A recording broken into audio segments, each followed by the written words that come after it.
Alors, je fais encore un pas de plus, la structure qui permet à cette liberté de s'exercer.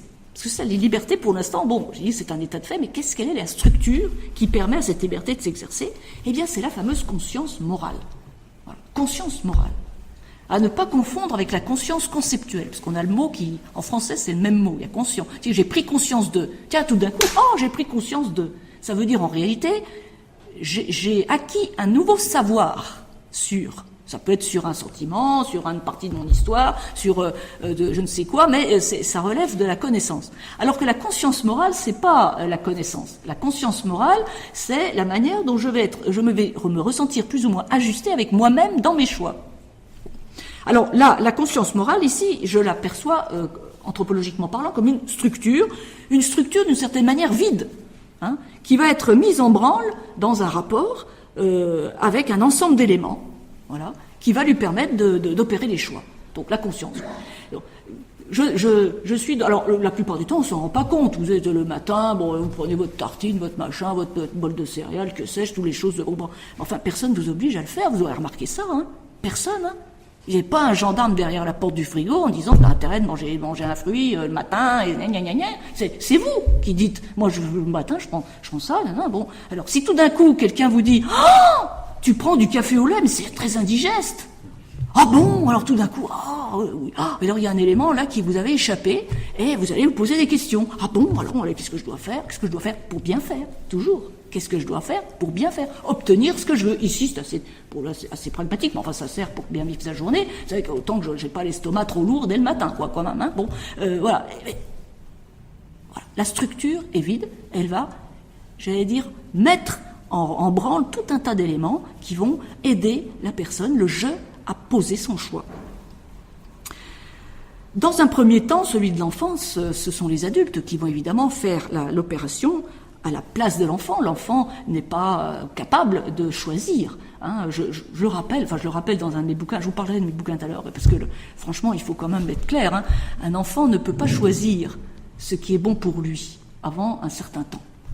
Hein. Demander à un enfant de 3 ans et demi, 4 ans ce qu'il veut manger, c'est très exceptionnel qu'il vous sorte « j'ai pas eu mes fruits et légumes, j'ai pas le compte, hein, si j'ai pas mon bol d'épinards, moi je fais un caprice, hein, c'est rare, hein, voilà. C'est normal, un gamin, il aime bien le sucré, il aime bien les trucs plein de couleurs, avec les petits bonhommes qu'il retrouve dans les dessins animés, tout ça, c'est classique, hein. Donc, vous demandez à un enfant. Si vous demandez à un enfant de 4 ans s'il veut bien vous tenir la main pour traverser la rue, non, il n'a pas envie, hein. Donc, heureusement que les adultes ne lui demandent pas son avis. Enfin, j'espère que vous n'êtes pas dans ceux qui leur demandent son avis pour ces trucs-là, quoi. L'enfant ne peut pas choisir. Donc, très bien. Alors, c'est l'adulte qui le fait à sa place.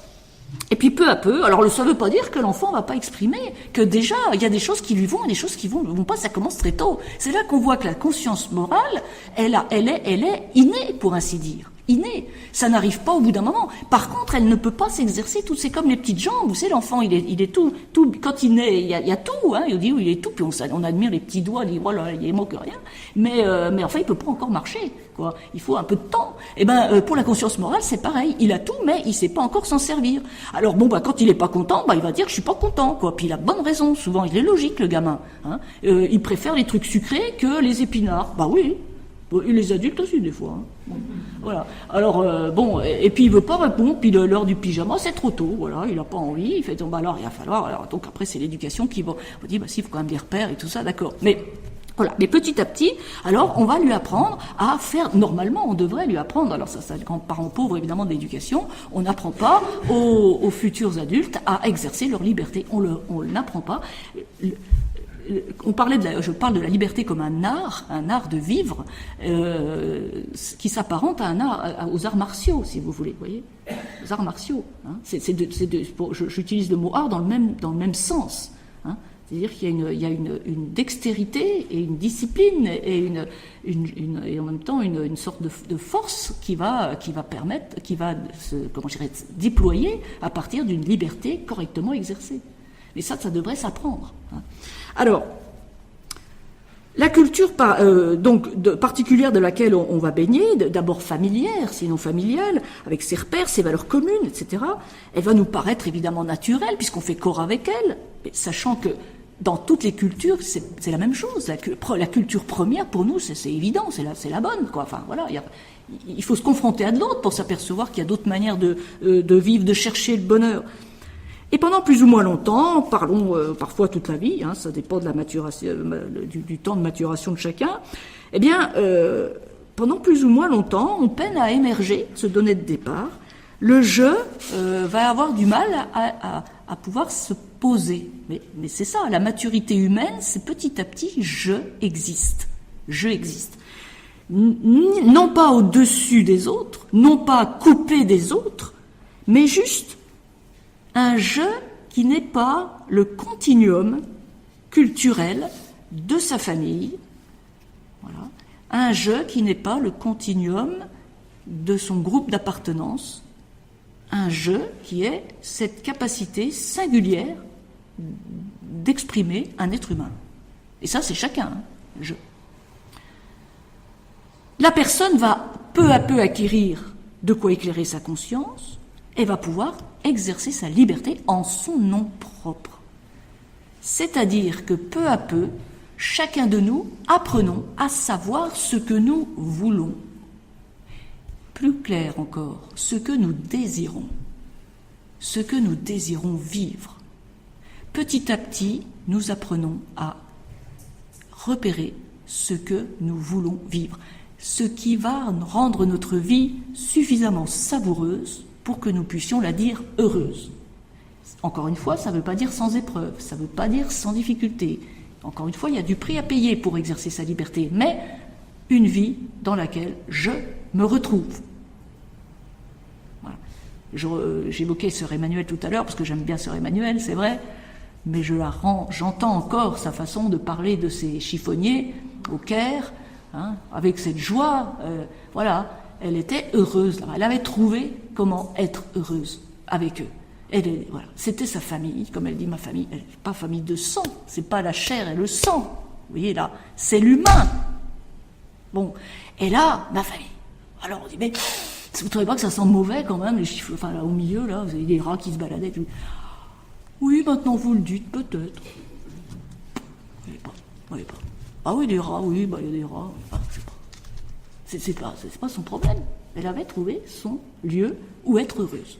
Voilà. C'est pas une liberté. Hein. Bon, alors évidemment, je pourrais multiplier les exemples, il y en a beaucoup.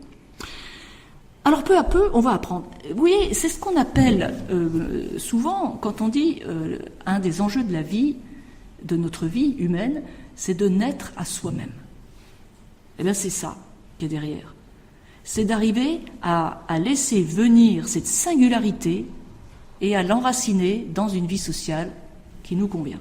Voilà. Et ça prend la vie. Ça prend la vie. Ça se fait par étapes, parfois des étapes qui sont presque repérables, enfin dans une biographie, on se dit tel jour, telle heure, boum, il y a un avant et un après. Là, j'ai fait un pas, voilà. Et puis pour d'autres, c'est plus diffus, puis parfois c'est les deux ensemble. Il y a des moments, c'est plus diffus. Tout d'un coup, on se retourne, on dit ah oui, tiens, j'ai fait tout ça, puis c'est vrai, j'aurais jamais imaginé, mais je me retrouve mieux comme ça maintenant. Voilà. Donc vous voyez, naître à soi-même, ça prend du temps. La liberté, c'est ce lieu-là, cette aspiration qui nous travaille en conscience et qui nous pousse à chercher le chemin de la naissance à soi-même. Alors lorsque les choix sont d'importance, quand je dis choix d'importance, je me pose des questions, est-ce que je change de boulot, est-ce que je reprends des études, est-ce que je me sépare de mon compagnon, de ma compagne, au contraire, est-ce que je me mets en couple avec un tel ou une telle, est-ce qu'on met en route un enfant ou pas, est-ce que je ne sais pas, enfin des grosses questions quand même. Hein. Lorsque ces choix à poser sont d'importance, le discernement, cet art de réfléchir en conscience, va se faire exercice, méthode. Il va falloir éclairer sa conscience. On utilise beaucoup ce mot-là, c'est pour ça que j'ai pris un bouquin comme celui que j'ai écrit, La liberté en acte ou comment éclairer sa conscience. Parce qu'effectivement, quand je dis la conscience, elle est d'abord une structure vide, si on la laisse en friche, comment est-ce que je vais faire pour prendre une décision? Et qu'est-ce qui va se présenter à moi? Je vais suivre le mouvement, je vais faire comme tout le monde, ou comme je pense qu'il faut faire. Où je vais pas prendre conscience que je peux faire des choses, que j'ai le choix. Vous voyez, une des raisons qui m'a fait écrire mon bouquin, c'est parce que je passais mon temps à entendre des gens dire mais de toute façon on n'est pas libre. On n'est pas libre parce que, par exemple, on a un patrimoine génétique, parce qu'on n'a pas choisi sa famille, on n'a pas choisi de naître, puis ceci, puis cela. Mais attendez, il va falloir remettre des choses un peu au point là, parce que la liberté, c'est effectivement sur ce terrain-là qu'elle va pouvoir s'exercer. C'est précisément sur ce qu'on n'a pas choisi qu'elle s'exerce. Vous comprenez? Et nous sommes tous libres, si on veut bien. Si on veut bien. Alors, quand on a des choix importants à faire, eh bien, on va être obligé d'éclairer sa conscience. Et il me semble qu'il y a un minimum d'éléments à passer en revue pour voir où on en est. Alors, je vais dire rapidement, parce que je ne voudrais pas dépasser mon temps, mais des ingrédients qui me paraissent essentiels pour savoir où on en est. Quand on a un choix à faire, mettons, est-ce que je dois changer de boulot, par exemple, ou reprendre des études, ou je ne sais quoi. Si c'est évident, si je dis oui c'est évident, ça tombe sous le sens, voilà, ça tombe bien, justement, mon employeur était en train de me dire qu'il fallait qu'on se sépare, il y a une opportunité que je me fasse payer ses études, j'ai envie de les faire, il y a une fac qui veut bien me prendre, enfin tous les clignotants sont en vert, moi je suis super contente avec cette perspective, c'est ok, voilà, il n'y a pas besoin de se prendre le chou. Le problème, c'est que souvent, on a devant nous une alternative, mon Dieu, il y a du pour et du contre, mais je peux pas prendre les deux options en même temps. Il y a du pour continuer mon boulot, je peux espérer avoir un déploiement de carrière, je peux peut-être et puis en même temps ces études, elles m'intéressent bien, il faudrait que je les fasse, ça me permettrait d'avoir un niveau, il y a du pour et du contre, voilà. Et mais je peux pas faire les deux. Alors qu'est-ce que je fais? Alors il me semble qu'il faut être intelligent, c'est-à-dire se poser et puis réfléchir. Et réfléchir en regardant plusieurs choses. La liberté, cette capacité de choix, va se porter sur un premier ingrédient qui est le rapport à la loi. C'est quelque chose d'intéressant, la loi, parce que, au fond, c'est une sorte de socialisation d'une convention en termes de biens. C'est-à-dire qu'on a été suffisamment nombreux à un certain moment pour considérer que, pour vivre ensemble, il valait mieux ceci que cela. Par exemple, on est plutôt pour la propriété privée est possible dans notre pays, on pense que c'est mieux comme ça, on a fait des lois dans ce sens-là, on pense que c'est mieux de rouler à droite, on pense que c'est mieux que l'école soit obligatoire jusqu'à 16 ans, il y a un certain nombre de choses, on n'est pas obligé de tout refaire, ça c'est très bien. Alors la loi, elle me dit des choses, je dois me rapporter à la loi ne remplace pas la conscience, attention, hein. Alors là, j'entends des trucs absolument invraisemblables. L'autre jour, il y a quelques mois, il était question de mettre une loi pour autoriser la liberté de conscience. J'ai dit, mais ça, c'est pas possible. On va bientôt nous faire des lois pour nous autoriser à marcher sur nos pieds. Vous voyez? Mais il n'y a pas besoin de loi. Mais bien sûr que non, ça n'a rien à voir. On n'est pas du tout sur le même plan. Vous voyez? On est sur le plan de la liberté en conscience. Et que la loi, elle peut être ceci ou cela. J'ai, moi, à me décider de ce que je fais par rapport à cette loi.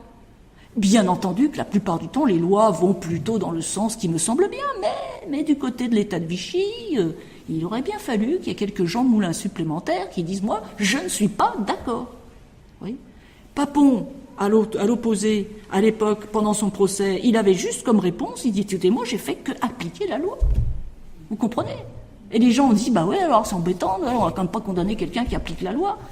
Mais enfin, c'est pas la question. Vous voyez, la question, c'est que la loi inique, elle demande que, en conscience, on sache que on a la possibilité de la refuser. Alors, le prix à payer, bien sûr qu'il est très fort, là, pour le coup.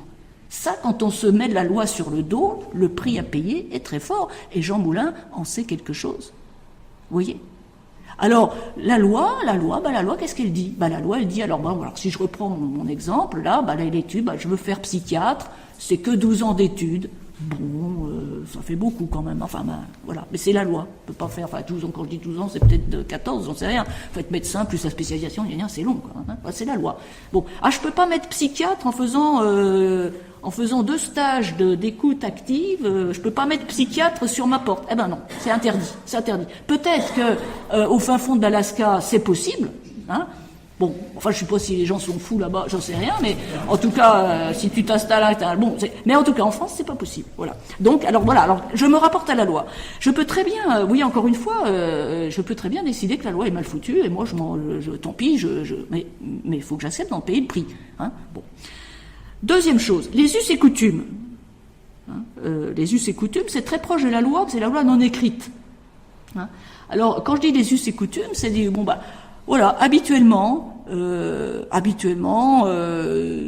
comment je dirais, dans mon pays, pour ces choses-là, il n'y a pas de souci. On peut très bien, en ce moment, maintenant, changer de métier plusieurs fois dans une vie. C'est plutôt bien vu sur un CV. Voilà.